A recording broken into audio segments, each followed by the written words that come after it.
இந்தியாவிலிருந்து இறக்குமதியாகும் பொருட்களுக்கு 25% வரி விதிப்பை அமல்படுத்துவதாக அமெரிக்க அதிபர் டொனால்ட் ட்ரம்ப் நேற்று அறிவித்தார். இந்த வரி விதிப்பு நாளை முதல் அமலுக்கு வரும் என்றும் அவர் தெரிவித்தார். இதுகுறித்து தனது சமூக வலைதள பக்கத்தில் பதிவிட்ட ட்ரம்ப், இந்தியா தங்கள் நண்பராக இருந்தாலும் பல ஆண்டுகளாக அவர்களுடன் சிறிய அளவிலான வர்த்தகத்தையே மேற்கொண்டு வருவதையே நினைவில் கொள்ள வேண்டும் என்றார். அமெரிக்க பொருட்களுக்கு உலகிலேயே அதிக வரி விதிக்கும் நாடாக இந்தியா உள்ளதாகவும் ட்ரம்ப் விமர்சித்திருக்கிறார்.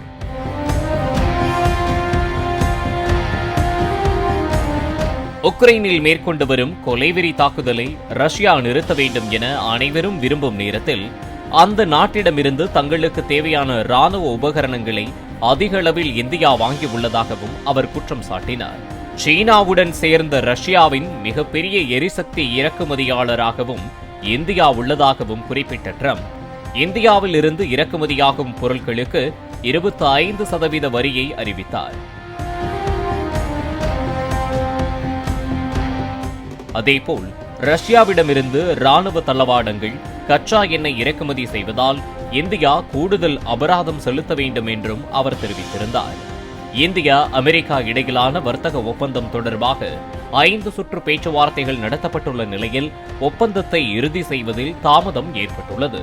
இந்த சூழலில் ட்ரம்ப் 25% வரியை அறிவித்துள்ளார்.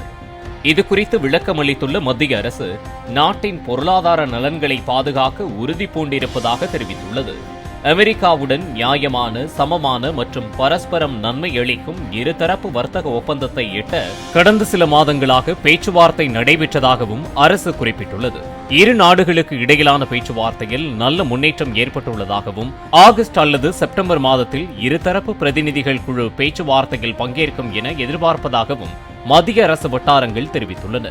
அதேபோல் வர்த்தக ஒப்பந்தம் விரைவில் எட்டப்படும் என்பதால் அமெரிக்காவின் வரி விதிப்பு தற்காலிகமானதாகவே இருக்கும் என்றும் கூறப்பட்டுள்ளது. இந்த சூழலில் ஈரானிடமிருந்து பெட்ரோலிய பொருட்களை வாங்கும் 6 இந்திய நிறுவனங்கள் மீதும் அமெரிக்கா தடை விதித்துள்ளது. Alchemical solution, Ramniklal S Gosalia and company, global industrial chemical உள்ளிட்ட 6 நிறுவனங்கள் மீது பொருளாதார தடை விதிக்கப்பட்டுள்ளது.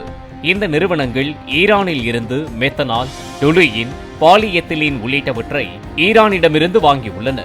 கடந்த 2024 ஜனவரி முதல் இந்த ஆண்டு ஜனவரி வரை இந்த நிறுவனங்கள் அமெரிக்காவின் எதிர்ப்பையும் மீறி ஈரானுடன் வர்த்தக தொடர்பை வைத்துள்ளதாக கூறப்படுகிறது. இதனிடையே இந்தியாவும் ரஷ்யாவும் அவரவரின் வீழ்ச்சியடைந்த பொருளாதாரங்களை ஒன்றாக சேர்த்து மண்ணில் புதைத்துக் கொள்ளட்டும் என அதிபர் ட்ரம்ப் இன்று கடுமையாக விமர்சித்துள்ளார். ரஷ்யாவுடனான இந்தியாவின் வணிக தொடர்பு பற்றி தனக்கு கவலை இல்லை என குறிப்பிட்ட ட்ரம்ப், இந்தியாவுடன் அமெரிக்கா மிக குறைந்த வணிகத்தையே மேற்கொள்வதாகவும் கூறினார். இந்தியாவை நேரடியாக இன்று விமர்சித்த ட்ரம்ப், பாகிஸ்தானுடன் மேற்கொள்ளப்பட்ட ஒப்பந்தத்தை மேற்கோள் காட்டி மறைமுகமாக சாடியுள்ளார். பாகிஸ்தானில் உள்ள பெரிய அளவிலான எண்ணெய் இருப்புகளில் இருந்து எண்ணெய் எடுக்கும் பணியை இணைந்து மேற்கொள்ள உள்ளதாகவும், இதற்காக எண்ணெய் நிறுவனம் தேர்வு செய்யும் நடைமுறையில் ஈடுபட்டு இருப்பதாகவும் ட்ரம்ப் குறிப்பிட்டுள்ளார். மேலும் ஒரு நாள் இந்தியாவிற்கு கூட பாகிஸ்தான் எண்ணெயை விற்பனை செய்யக்கூடும் என்றும் அவர் கிண்டலாக தெரிவித்துள்ளார். பிளே ஸ்டோர் மற்றும் ஆப் ஸ்டோரில் இருந்து பாலிமர் செயலியை QR கோடு மூலம் பதிவிறக்கம் செய்யுங்கள். செய்திகளை உடனுக்குடன் பெறுங்கள்.